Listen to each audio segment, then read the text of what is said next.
It has been days since Transport Minister Fikile Mbalula announced the new restrictions limiting travel during the 21-day lockdown. Foreign tourists have been caught up in the grounding of airplanes.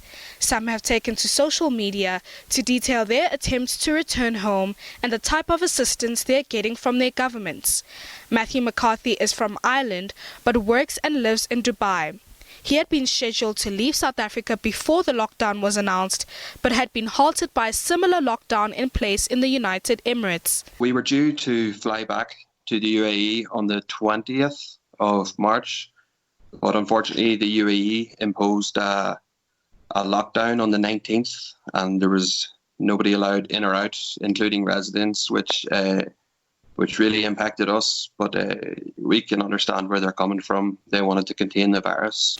For the time being, McCarthy is staying with his girlfriend and her family in KwaZulu-Natal. McCarthy says they're working remotely. I work as a data analyst, a data scientist, so thankfully I have been able to work remotely in my field of work. My partner also works online e-learning at the minute. She's a teacher. So she's having to get up to speed with new technologies to e-learn.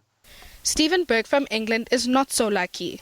Burke is currently renting out his accommodation, and unlike McCarthy, he and his wife work in the local government and can't function remotely. Earlier this week, we found out that we needed to get back home after our government announced that all British citizens need to return home. So we tried to book emergency flights, and we got a flight for tomorrow.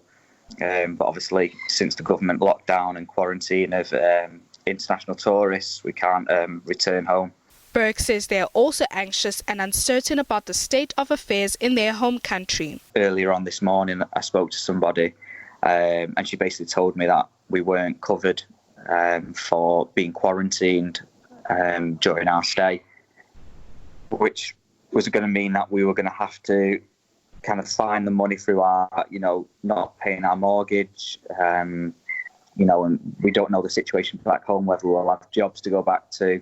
Despite the circumstances, both McCarthy and Burke say they're impressed with the South African government's response to the crisis. I think it's a great measure, to be honest. I think your government's done quite well. It may seem harsh and not very nice for everyone to be cocooned in their homes, but I think it's for the greater good of South Africa. I know a mass outbreak of the case would be detrimental to the South African economy and healthcare system, so it's a drastic measure, but it seems very important. The South African lockdown is expected to end on the 16th of April. At this stage, it's not clear when tourists who are trapped here will be allowed to leave. Nosipho Mncube for SABC News.